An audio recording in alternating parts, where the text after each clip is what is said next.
ಚಿಕ್ಕಮಗಳೂರು ಜಿಲ್ಲೆಯ ಇಂಡಿ ತಾಲೂಕಿನ ಬಳ್ಳೊಳ್ಳಿ ಗ್ರಾಮದಲ್ಲಿ ಕನ್ನಡ ಬಾಲಕರ ಪ್ರಾಥಮಿಕ ಶಾಲೆ ಹೆಸರಿಗೆ ಮಾತ್ರ ಇದೆ. ಈ ಶಾಲೆಯಲ್ಲಿ ಒಂದು ಸೂಕ್ತವಾದ ಮೂಲಭೂತ ಸೌಕರ್ಯ ಇಲ್ಲ.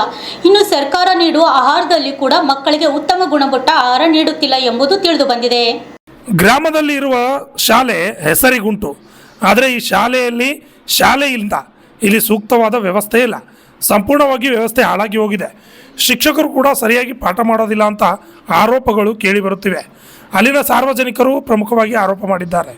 ಇನ್ನು ಶಾಲೆ ಅವ್ಯವಸ್ಥೆ ನೋಡಿ ಇಲ್ಲಿನ ಪಾಲಕರು ಆಕ್ರೋಶ ವ್ಯಕ್ತಪಡಿಸಿದ್ದಾರೆ. ಶಾಲೆಯಲ್ಲಿ ಸರಿಯಾದ ಕಾಂಪೌಂಡ್ ಇಲ್ಲದೆ ಶಾಲೆ ಆವರಣದಲ್ಲಿ ಹಂದಿಗಳು ಓಡಾಟ ನಡೆಸುತ್ತಿರುವುದು ಕಂಡುಬಂದಿದೆ. Lakshmana Shinde, RJ32 Kannada news, Vijayapura. ಈಗ ಇಂಡಿ ತಾಲೂಕಿನಾಗ ಬಳ್ಳೂರು ಗ್ರಾಮಕ್ಕೆ ಬಂದಿದ್ದೀವಿ. ಈ ಗ್ರಾಮಸ್ಥರು ಹೇಳ್ತಾರೆ, ತುಂಬ ದಿನದಿಂದ ಹೇಳ್ತಾ ಇದ್ರು, ಸರ್ ನೀವು ಈ ಗ್ರಾಮದಲ್ಲಿ ಶಾಲೆ ಇದೆ, ಶಾಲೆಗೆ ಕಾಂಪೌಂಡ್ ಇಲ್ಲ ಮತ್ತು ಸ್ವಚ್ಛತೆ ಇಲ್ಲ, ಹುಳ ಬಿದ್ದಿರೋ ನೀರು ಮಕ್ಕಳಿಗೆ ಕುಡಿಸ್ತಾರೆ, ಎಲ್ಲಿ ನೋಡಿದ್ರು ನಾಯಿಗಳು ಹಂದಿಗಳು ತಿರುಗಾಡ್ತವೆ, ಯಾವುದೇ ಸ್ವಚ್ಛತೆ ಇಲ್ಲ, ಒಂದು ಸ್ವಲ್ಪ ಬಂದು ನೋಡ್ರಿ ಅಂತ ಹೇಳಿದ್ರು. ನೋಡಿದ್ವಿ, ಅವ್ರು ಹೇಳ್ದಾಗೆ ಇದೆ, ಯಾವುದೇ ಕಾಂಪೌಂಡ್ ಇಲ್ಲ. ನೋಡಿರಿ, ಇದೇ ಶಾಲೆ.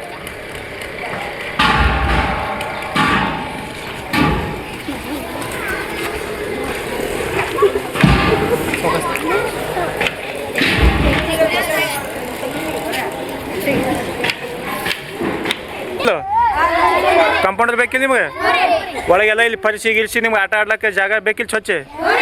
ಇಲ್ಲಿ ದೂಸ ಭಾಳ ಅದಲ್ಲ, ದಿನ ದೂಸ ನಿಮ್ಮ ಮುಗನಾಗ ಕಣ್ಣಾಗ ಹೋಗ್ತದಲ್ಲ. ಹಾಂ, ನೀವು ಊಟ ಮಾಡ್ಕೊಂಡು ದೂಸ ಬಂದು ತಾಟ್ನಾಗ ಬೀಳ್ತದೇನಿಲ್ಲ? ಬೀಳ್ತದಲ್ಲ. ಯಾವುದೈತಿದು? ಬಳ್ಳೊಳ್ಳಿ ಅಲ್ಲ? ಎಷ್ಟನೈತಿದ್ರಿ ಸಾಲಿಗೆ? ಹಾಂ,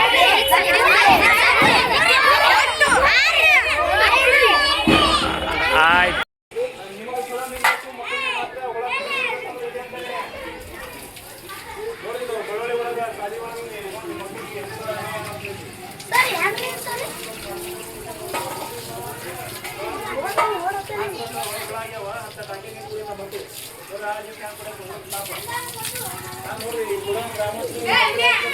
Hey!